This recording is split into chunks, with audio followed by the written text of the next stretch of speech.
চুল পড়া বর্তমানে খুব কমন একটি সমস্যা, ভালোই হতে চাচ্ছে না। আসসালামু আলাইকুম, আমি doctor Sharmin Begum, assistant professor, Bangladesh medical university. শুরুতে যদি আমরা একটু ভাগ করে নিই যে চুল পড়াটাকে দুভাগে যদি একটু ভাগ করে নিই তাহলে আমাদের বুঝতে একটু সুবিধা হয়। একটা টাইপ হচ্ছে নন সিকাট্রিশিয়াল অ্যালোপেশিয়া, একটা হচ্ছে সিকাট্রিশিয়াল অ্যালোপেশিয়া। নন সিকাট্রিশিয়াল যেটা আমরা কমনলি পাই, অ্যালোপেশিয়া এরিয়াটা, টেলোজেনিক ফ্লুভিয়াম, অ্যানাজেনিক ফ্লুভিয়াম, অ্যান্ড্রোজেনিক অ্যালোপেশিয়া, ট্রাইকোটিলোমেনিয়া, এগুলো। আর সিকাট্রিশিয়াল যেগুলো আছে এগুলো হচ্ছে কিছু ডিজিজ কন্ডিশন আমরা পাই, মানে হচ্ছে যেখানে চুল গজাবার কোনো পসিবিলিটিস তেমন থাকে না। ডিএলই, লাইকেন প্ল্যানোপিলারিস, সিউডোপিলার অফ ব্রক, সার্কাইডোসিস, মিউসিনোসিস, এই ধরনের কন্ডিশনে দেখা যায় যে চুল গজানোর পসিবিলিটিস খুবই কম থাকে। এগুলোকে আমরা সিকাট্রিশিয়াল গ্রুপের মধ্যে ফেলে দিলাম। এখন আমরা চলে আসি প্রথম দিকে, অল্প অল্প করে একটু একটু করে শুনবো যে অ্যালোপেশিয়া এরিয়াটা সম্পর্কে আগে স্টার্ট করি। অ্যালোপেশিয়া এরিয়াটা মানে হচ্ছে যে গুচ্ছ গুচ্ছ চুল পড়ে যাবে, র্যাপিড অ্যান্ড কমপ্লিট লস।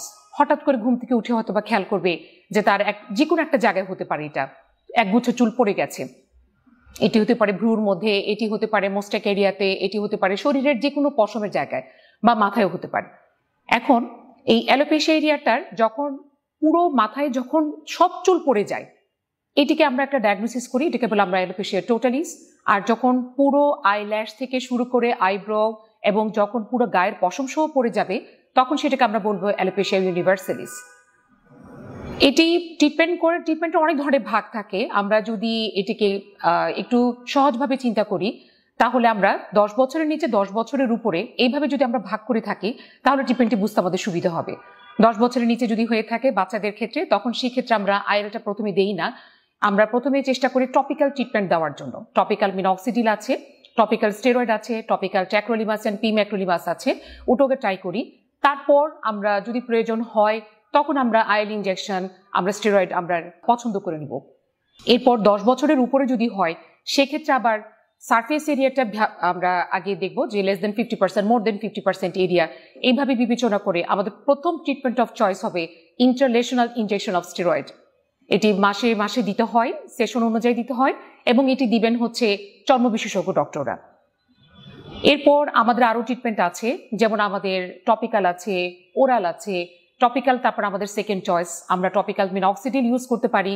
2%, 5%, 2% পাওয়া যায়। ফিমেলদের জন্য আমরা 2%টাকে পছন্দ করি, আর মেলদের জন্য আমরা 5% পছন্দ করি। এছাড়া আরো অনেক কিছু টপিক্যাল, এখন হার্বাল অনেক কিছু বের হয়েছে, টপিক্যাল হেয়ার টনিক বের হয়েছে, হার্বাল অয়েল, হার্বাল বিভিন্ন ধরনের মেডিসিন বের হয়েছে, ওগুলো দেওয়া যায়। ওরাল আমরা তখন যাব যখন দেখব যে আমাদের টপিক্যালটা তেমন কাজ করছে না, এবং বিশেষ করে যখন এই প্রোগ্রেসিভ থাকবে অ্যালোপেশিয়া এরিয়াটা, যে আমি আইএল দিচ্ছি কিন্তু এটা আরো বেড়ে যাচ্ছে সংখ্যায়, এবং আস্তে আস্তে তার আইল্যাশ, আইব্রো, ওই যে বললাম যে পুরো শরীরের পশমগুলো পড়ে যাচ্ছে, সেক্ষেত্রে অবশ্যই আমরা ওরাল ড্রাগে চলে যাব। এবং এটিতে যাওয়ার আগে আমাদের কিছু প্রস্তুতি থাকে রোগীকে, আমরা বিভিন্ন পরীক্ষা দিই তাদেরকে। পরীক্ষাগুলো করে যদি দেখি যে পরীক্ষার সব রিপোর্ট ভালো, তখনই কেবলমাত্র আমরা এই ওরাল ড্রাগে আমরা যেতে পারি। এক্ষেত্রে আমরা বায়োলজিক্স ইউজ করতে পারি, ম্যাথোট্রিক্সেট, সাইক্লোস্পোরিন, স্টেরয়েড, এই ধরনের ওষুধগুলো আমরা পছন্দ করি।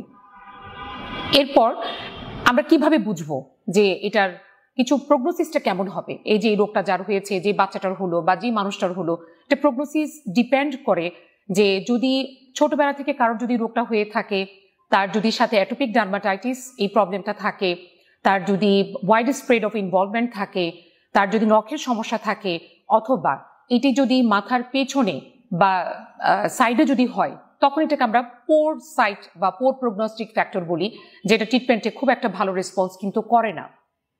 এরপর আমরা চলে যাচ্ছি টেলোজেনিক ফ্লুভিয়াম, যেটা কমনলি মহিলারা নিয়ে আসছেন বা মেয়েরা নিয়ে আসছে, খুব কমনলি পাওয়া যাচ্ছে যে চুল পড়ে যাচ্ছে, এবং রোগীরা বলছে যে চুলটা যখন পড়ে যায় একটা সাদা একটা দানার মতো থাকে চুলের সাথে। হ্যাঁ, এটি হচ্ছে বাল্ব, হেয়ার বাল্ব। এই টেলোজেনিক ফ্লুভিয়ামে রুটস থেকে চুল উঠে আসে, একদম হেয়ার বাল্ব সহ উঠে আসে, হেয়ার শিটটা আসে না, শুধু বাল্বটা উঠে আসে।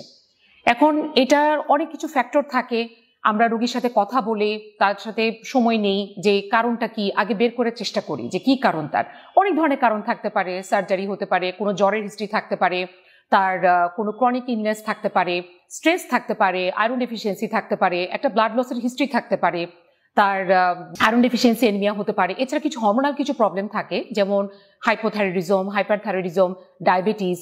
এই ধরনের ক্ষেত্রে কিন্তু চুল পড়াটা নিয়ন্ত্রণে আসতে চায় না। তো আমরা কারণটা জানার পর তখন আমরা কিছু ইনভেস্টিগেশন দিই পেশেন্টকে, যে তার যেই কারণটা আমাদের মনে হচ্ছে যেটা হতে পারে সেই অনুযায়ী তাদেরকে আমরা ইনভেস্টিগেশন দিই। কমনলি সবচেয়ে বেশি যেটা আমরা পাচ্ছি ক্রাশ ডাইটিং, যে ওজন কমানোর জন্য এখন মেয়েরা না খেয়ে থাকে। আমি আপনাদেরকে একটা পরামর্শ দিব, যদি আপনারা ডাইটিং করতে চান তাহলে আপনারা অবশ্যই ফুড অ্যান্ড নিউট্রিশনিস্ট কারো কাছ থেকে আপনার ওয়েট এবং হাইট অনুযায়ী আপনারা ফুড চার্টটা তৈরি করে নেবেন। তাহলে কিন্তু রক্তশূন্যতা হওয়ার সম্ভাবনাটাও থাকে না, আবার আপনার চুল পড়ে যাওয়ার প্রবণতাটা কিন্তু অনেকটুকু কমে যাবে। আবার কারো ভিটামিন ডি এর ঘাটতি পড়ে যাচ্ছে। আরেকটি কারণ হচ্ছে যেটা স্ট্রেস থেকে। স্ট্রেস হতে পারে যে কোনো কারণে, স্ট্রেসটিকে রিমুভ করার চেষ্টা করুন। এইটি দরকার হলে আপনি সাইকোলজিস্টের সাথে আপনি কথা বলতে পারেন, যে এক একজনের স্ট্রেস এক এক রকম থাকে, এটি নিজে নিজেই সমাধান করার চেষ্টা করুন, না হলে এটার চিকিৎসা করতে হবে। এরপর আমরা যাব চিকিৎসায়। চিকিৎসার জন্য আমাদের খাবার ওষুধ আছে, লাগানো ওষুধ আছে, তবে ইউজুয়ালি এটা চিকিৎসা করলে কিন্তু ভালো হয়ে যায়, একটু সময় লাগে। কিন্তু আমাদের আন্ডারলাইন ফ্যাক্টরগুলোকে আগে টার্গেট করে আমরা আগে কারেকশন করব, তারপরে যাব আমরা চুল পড়ার চিকিৎসায়। আর না হলে কিন্তু আন্ডারলাইন ফ্যাক্টর যদি আমরা কারেকশন না করে শুধু চুল পড়ার জন্য ওষুধ দিতে থাকি, খাবার লাগানোর ওষুধ, সেটা কিন্তু ভালো রেসপন্স করে না। লাগানোর জন্য আমরা টপিক্যালি ইউজুয়ালি সবচেয়ে বেশি যেটা ইউজ করি মিনক্সিডিল আছে, বিভিন্ন ধরনের হার্বাল টোনার আছে, কিছু অয়েল আমরা পার্সোনালি সাজেস্ট করে থাকি, যেমন রোজমেরি অয়েল, ক্যাস্টর অয়েল, এগুলো আপনি ইউজ করতে পারেন একটা চুলের চর্চা হিসেবে, not for treatment purpose. Androgenic alopecia. Androgenic alopecia male এবং ফিমেল এই দুটো প্যাটার্নে কিন্তু আসে। মেল প্যাটার্ন যাদের, তাদের দেখা যায় যে দুপাশ থেকে চুলটা খালি হতে থাকে, বাই টেম্পোরাল রিসিশন হতে থাকে, হেয়ার লাইনটা পিছন দিকে যেতে থাকে, সাথে ভার্টেক্সটা খালি হতে থাকে, অথবা দেখা যায় সামনে থেকেও পুরো চুল চলে যেতে থাকে, পিছন দিকে যেতে থাকে। এটি খুব কমনলি এখন পাওয়া যাচ্ছে, এখন 15 বছরের পরেও কিন্তু পাওয়া যাচ্ছে। সেক্ষেত্রে আমরা ইনভেস্টিগেশন করি। ইনভেস্টিগেশনে আমরা সেরাম টেস্টোস্টেরন, সেরাম প্রোল্যাকটিন, একটু রুটিনলি আমরা এটা চেক করে নিই।